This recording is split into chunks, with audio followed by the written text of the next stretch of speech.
Hi friends, welcome to Sumi's kitchen. ഇന്ന് ഞാനൊരു variety രീതിയിലൊരു ചിക്കൻ ഫ്രൈ ആയിട്ടാണ് വന്നിരിക്കുന്നത്. അപ്പം നമ്മൾ എല്ലാ ദിവസവും ചിക്കൻ പൊരിക്കുന്ന വീടുകളുണ്ടാവുമല്ലേ. അപ്പം ഒരു ദിവസമെങ്കിലും നമുക്ക് ഇതേപോലെ ഒന്ന് ഫ്രൈ ചെയ്തെടുത്ത് നോക്കാം.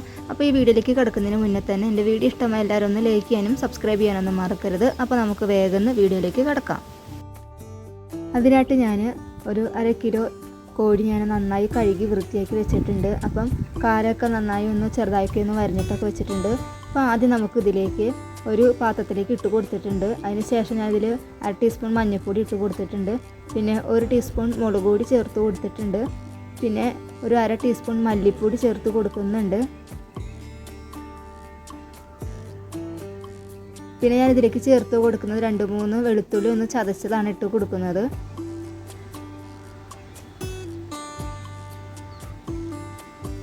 പിന്നെ ഇതിലേക്ക് ആവശ്യത്തിനുള്ള ഉപ്പും കൂടി ആഡ് ചെയ്ത് കൊടുക്കുന്നുണ്ട്. അപ്പോൾ ഇതൊന്ന് നന്നായി ഒന്ന് ഇളക്കിയതിന് ശേഷം നമ്മൾ ഇതിലേക്ക് ആദ്യം കുറച്ച് വെള്ളം ഒഴിച്ചൊന്ന് നമ്മളൊന്ന് ചെറിയൊരു വേവിലൊന്ന് വേവിച്ചെടുക്കുകയാണ് അടുപ്പത്ത് വെച്ചിട്ട്. അപ്പോൾ അതിനായിട്ട് ഞാൻ നന്നായി ഒന്ന് മിക്സാക്കി എടുക്കുന്നുണ്ട് ആദ്യം. പിന്നെ അതിന് ശേഷം ഇതിലേക്ക് കുറച്ച് വെള്ളം കൂടി ഒഴിച്ചിട്ട് ഞാൻ അടുപ്പത്ത് വെച്ച് ഒന്ന് വേവിച്ചെടുക്കുന്നുണ്ട്.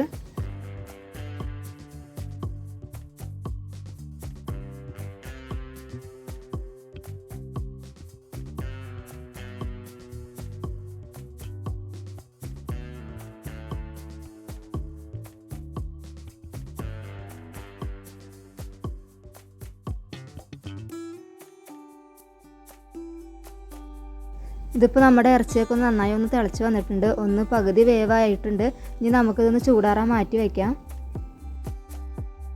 ഇറച്ചി ചൂടാകുമ്പോഴത്തേക്കും നമുക്കൊരു ബൗൾ എടുക്കാം. അതിലേക്ക് ആദ്യം നമുക്ക് 1 ടീസ്പൂൺ മൈദ ചേർത്ത് കൊടുക്കാം. പിന്നെ അതേപോലെ തന്നെ 1 ടീസ്പൂൺ അരിപ്പൊടി ചേർത്ത് കൊടുക്കാം. ഈ സമയത്ത് നിങ്ങൾക്ക് കോൺഫ്ലവർ ഉണ്ടെങ്കിൽ അത് 1 ടീസ്പൂൺ ചേർത്ത് കൊടുക്കാവുന്നതാണ്. ഇനി നമുക്ക് ഇതിലേക്ക് കുറച്ച് ഉപ്പിനൂടി ചേർത്ത് കൊടുക്കാം. നമ്മൾ ഇറച്ചിയിൽ കുറച്ച് ഉപ്പ് ചേർത്ത് കൊടുത്തിട്ടുണ്ട്. അപ്പോൾ ഈ ബാറ്ററിലേക്ക് നമുക്ക് കുറച്ച് ഉപ്പ് ചേർത്ത് കൊടുക്കാം. പിന്നെ ഞാനിതിലേക്ക് ചേർത്ത് കൊടുക്കുന്നത് ഒരു കാശ്മീരി ചില്ലി പൗഡറാണ്, 1/2 ടീസ്പൂണ്. പിന്നെ അതേപോലെ തന്നെ മുളക് പൊടിയും 1 ടീസ്പൂൺ ചേർത്ത് കൊടുക്കുന്നുണ്ട്. പിന്നെ 1/2 ടീസ്പൂൺ മഞ്ഞൾപ്പൊടി ചേർത്ത് കൊടുക്കുന്നുണ്ട്. പിന്നെ കുറച്ച് കുരുമുളക് പൊടി ചേർത്ത് കൊടുക്കുന്നുണ്ട്.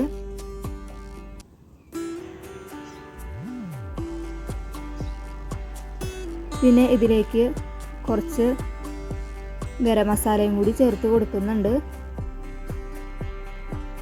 പിന്നെ ഞാൻ ഇതിലേക്ക് കുറച്ച് മല്ലിപ്പൊടി കൂടി ചേർത്ത് കൊടുക്കുന്നുണ്ട്. പിന്നെ ഞാനിതിലേക്ക് ചേർത്ത് കൊടുക്കുന്നത് കുറച്ച് പച്ചമുളക്, വെളുത്തുള്ളി, ഇഞ്ചി എന്നിവ ഒന്ന് ചതച്ചതാണ് ചേർത്ത് കൊടുക്കുന്നത്. പിന്നെ ഞാൻ ഇതിലേക്ക് ഒരു കോഴിമുട്ട ചേർത്ത് കൊടുക്കുന്നുണ്ട്. അതേപോലെ തന്നെ ഒരു നാരങ്ങയുടെ പകുതി നീരും കൂടി ഞാൻ ഇതിലേക്ക് ചേർത്ത് കൊടുക്കുന്നുണ്ട്. അപ്പോൾ ഇത്രയ്ക്കുള്ള സാധനങ്ങളാണ് ഞാൻ ഇതിൽ ചേർത്ത് കൊടുക്കുന്നത്. ഇനി നമ്മൾ ഇതിലേക്ക് കുറച്ച് വെള്ളം കൂടി ഒഴിച്ചിട്ട് നന്നായി ഒന്ന് മിക്സാക്കി എടുക്കും.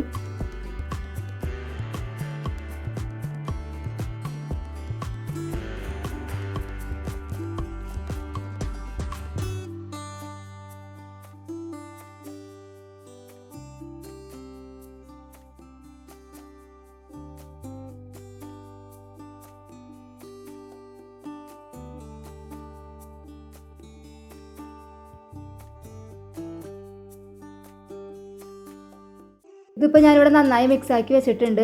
അപ്പോൾ നമ്മുടെ ബാറ്റർ റെഡി ആയിട്ടുണ്ട്. ഇനി നമുക്കൊന്നുമില്ല, ആദ്യം വേവിച്ച് വെച്ചിരിക്കുന്ന ഇറച്ചിയിലേക്ക് ഇട്ട് കൊടുത്തിട്ട് നന്നായി ഒന്ന് മിക്സാക്കി എടുത്തതിന് ശേഷം നമുക്ക് അപ്പം തന്നെ എണ്ണയിലേക്ക് ഇട്ട് ഫ്രൈ ചെയ്തെടുക്കാം. അല്ലെങ്കിൽ ഒരു 10-15 മിനിറ്റ് ഒന്ന് മാറ്റി റെസ്റ്റ് ചെയ്യാൻ വെച്ചതിന് ശേഷം പൊരിച്ചെടുക്കാനും പറ്റും. അപ്പോൾ ഞാനിവിടെ ഒരു 10 മിനിറ്റ് ഫ്രിഡ്ജിലൊന്ന് റെസ്റ്റ് ചെയ്യാൻ വെക്കുന്നുണ്ട്. അതിന് ശേഷമാണ് ഞാൻ ഫ്രൈ ചെയ്തെടുക്കുന്നത്.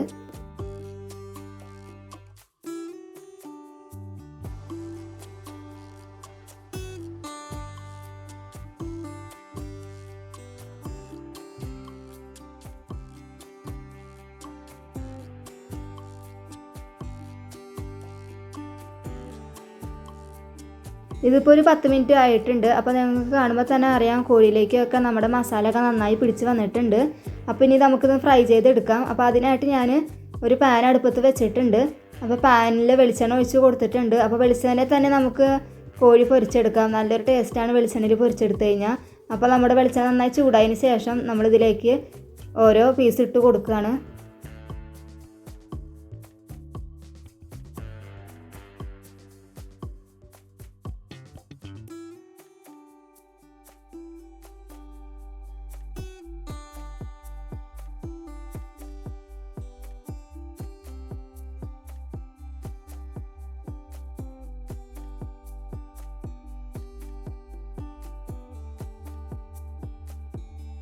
ഇട്ട് കൊടുത്തതിന് ശേഷം ഞാൻ ഇതിൻ്റെ മുകളിലേക്ക് കുറച്ച് വെളുത്തുള്ളി ചതച്ചതും കൂടി ഇട്ട് കൊടുക്കുന്നുണ്ട്.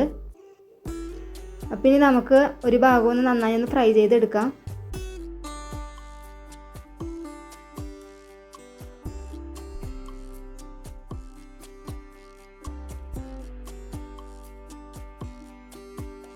ഒരു ഭാഗം ഒന്ന് ഫ്രൈ ചെയ്ത് വരുമ്പോഴത്തേക്ക് ഞാനതൊന്ന് മറച്ചിട്ട് കൊടുത്തിട്ടുണ്ട്.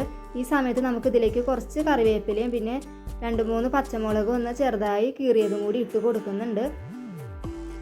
അപ്പോൾ ഈ വേപ്പിൻ്റെ ഇലയുടെ മണമൊക്കെ വരുമ്പോൾ നമ്മുടെ കോഴിക്ക് നല്ലൊരു ഫ്ലേവറും കൂടി കിട്ടും. അതിനാണ് നമ്മളിത് ചേർത്ത് കൊടുക്കുന്നത്. അപ്പോൾ നമുക്ക് ഈ ഭാഗം കൂടി ഒന്ന് നന്നായി ഒന്ന് ഫ്രൈ ചെയ്തെടുക്കാം. അപ്പോൾ ഞാൻ പകുതിയാണ് ഇവിടെ ഫ്രൈ ചെയ്തെടുത്തിട്ടുള്ളൂ. ഇതേപോലെ നമുക്ക് ബാക്കിയുള്ളതൊക്കെ ഒന്ന് ഫ്രൈ ചെയ്തെടുക്കണം.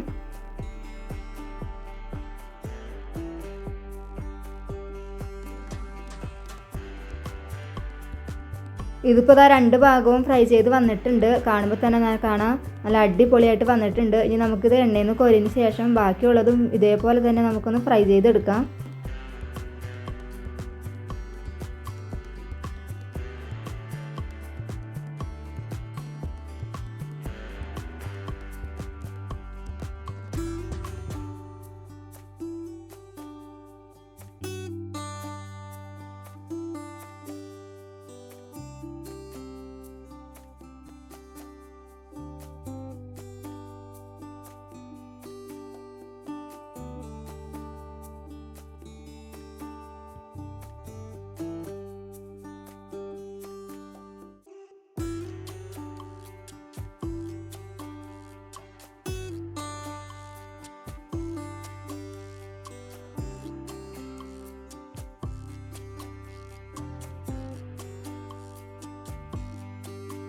ഇതിപ്പോൾ ഞാനെല്ലതും ഫ്രൈ ചെയ്തെടുത്തിട്ടുണ്ട്. അപ്പോൾ നമ്മുടെ ചിക്കൻ ഫ്രൈ ഇവിടെ അടിപൊളിയായിട്ടുണ്ട്. ഒരു വെറൈറ്റി രീതിയിലാണ് ഞാനിന്ന് ചിക്കൻ ഫ്രൈ ചെയ്തിരിക്കുന്നത്. അപ്പോൾ എല്ലാവരും ഇതേപോലെ ഒന്ന് ട്രൈ ചെയ്ത് നോക്കൂ. അപ്പോൾ എൻ്റെ വീഡിയോ ഇഷ്ടമായ എല്ലാവരും ഒന്ന് ലൈക്ക് ചെയ്യാനും സബ്സ്ക്രൈബ് ചെയ്യാനൊന്നും മറക്കരുത്. അപ്പോൾ ഇതേപോലെ നല്ലൊരു വീഡിയോ ആയിട്ട് നമുക്ക് വീണ്ടും കാണാം. Thank you for watching.